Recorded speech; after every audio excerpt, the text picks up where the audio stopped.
Apple nous a encore une fois livré des MacBooks surpuissants cette année, dont le MacBook Pro M4 Pro que j'ai essayé ici, un MacBook Pro qui pour moi est quasiment parfait tant il est puissant, performant et doté d'un écran incroyable. Le tout dans un design plus que premium, mais je dois vous avouer que je ne l'ai pas gardé et ce pour plusieurs raisons. C'est News, bienvenue à tous et si tu ne me connais pas encore, je parle de tout ce qui touche à la tech, donc n'oublie pas de t'abonner pour ne manquer aucune de mes vidéos.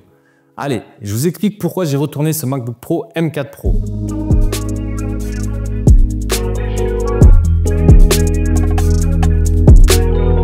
Alors, il y a bien évidemment plusieurs raisons qui m'ont poussé à retourner ce MacBook Pro M4 Pro et je ne l'ai pas retourné à cause de ses performances, loin de là. Ce MacBook est une machine surpuissante et surtout performante et parfaitement bien optimisée. Travailler sur un MacBook Pro, c'est un réel plaisir au quotidien tant il est performant. Sa batterie, j'en avais déjà parlé lors de mon test complet. C'est réellement impressionnant l'autonomie que peuvent avoir ces MacBooks. Preuve une fois de plus que l'optimisation joue pour beaucoup dans tout ça. Mais au-delà de ça, il y a plusieurs points qui m'ont fait réfléchir et me demander si j'avais réellement besoin de ce MacBook Pro M4 Pro. La réponse, elle est claire, c'était non. Une des premières raisons, c'est que je possède déjà un MacBook Air M2, mais surtout un Mac Studio M1 Max.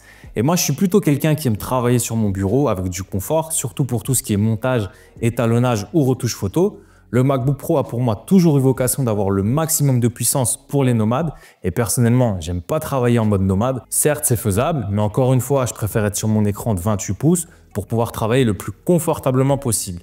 Travailler sur un écran 14 pouces ou même 16 pouces n'a rien de confortable au quotidien, surtout si comme moi, vous travaillez depuis votre bureau, vous allez quand même au final brancher votre MacBook à un écran externe pour avoir plus de confort.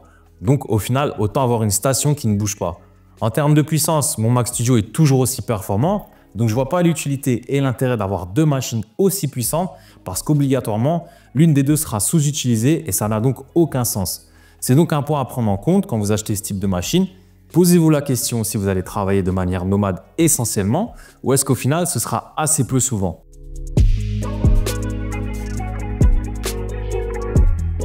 Alors évidemment, je ne vais pas vous mentir, il y a aussi le prix qui a joué dans cette décision, qui je le rappelle est de 2 449 € pour la version de base du MacBook Pro M4 Pro en 14 pouces, version que j'avais achetée. C'est une donnée à prendre en compte car vous le savez, j'achète la plupart des produits que je teste, sauf certains, je les reçois en pré-presse, mais tout ce qui est Apple, je dois les acheter pour les essayer et je peux donc pas tout garder parce que oui, ça a un coût de devoir acheter tous les produits et ne pas les garder et surtout, ça fait beaucoup de produits similaires et donc ça fait plus que double emploi.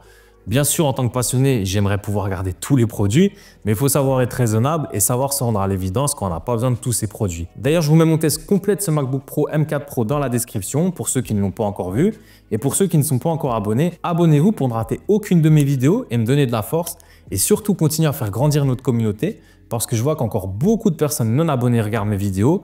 Je vous remercie vraiment tous pour votre soutien, mais n'oubliez pas de vous abonner pour me donner de la force et donc pouvoir continuer à vous délivrer du contenu toujours plus qualitatif. D'ailleurs, j'espère que ce type de vidéo vous plaît et n'hésitez pas à me le dire en commentaire parce qu'ici, on n'est pas sur un test pur, mais plutôt une réflexion et donc j'aimerais avoir votre avis à savoir si ce type de contenu vous plaît.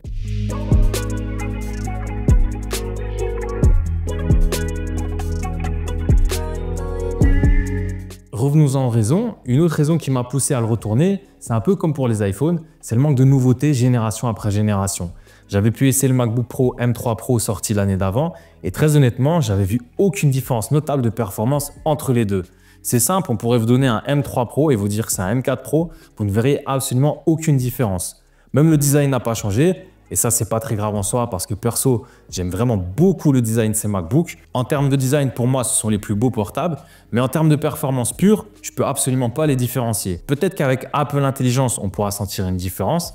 Mais à l'heure actuelle, pour du montage par exemple, que vous ayez l'un ou l'autre, la différence sur le même export d'une vidéo va se jouer sur quelques secondes. Mais comme je l'ai déjà dit, on fait généralement pas 50 exports sur une journée, donc honnêtement, on ressent absolument pas cette différence au quotidien. Donc comme je vous l'ai dit, que vous ayez un M3 Pro ou un M4 Pro, vous ne verrez absolument aucune différence. L'écran est le même, et bien qu'il soit magnifique, on ne voit pas de différence entre les deux. Le design est le même, on a le même nombre de ports. Donc encore une fois, si vous possédez un MacBook Pro M3 Pro, ne changez pas, ça vaut absolument pas la peine. Vous ne verrez aucune différence majeure. Et c'est bien un des problèmes d'Apple actuellement. Ils n'arrivent pas à offrir des nouveautés notables et qui différencient les gammes d'année en année. Ce qui fait que les gammes se suivent et se ressemblent vraiment beaucoup à mon goût. On a des petits ajouts par-ci par-là. Oui, des nouvelles puces dans le cas de ces MacBook Pro, mais la puissance de la puce précédente était déjà tellement énorme qu'on ne peut pas ressentir une réelle différence dans une utilisation comme la mienne. Peut-être que pour les gens qui font de la 3D, ils arrivent à ressentir une différence nette, Mais pour moi, dans mes montages, étalonnage et retouches photo, j'en vois pas. Je le dis souvent, mais un achat d'un produit Apple, c'est une sorte d'investissement à long terme. Ce sont des produits qu'on va garder entre 4, 5, voire 6 ans au minimum, tellement ils sont puissants, performants et surtout bien optimisés.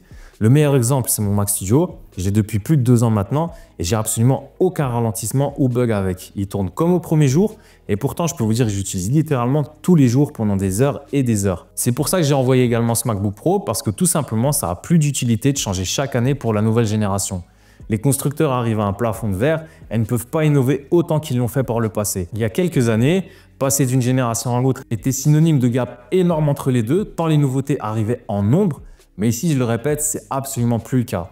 Et la dernière raison qui m'a poussé à le renvoyer, c'est également l'envie d'être un peu plus responsable. Avoir pour avoir, ça ne m'intéresse pas, ça ne m'intéresse plus du tout.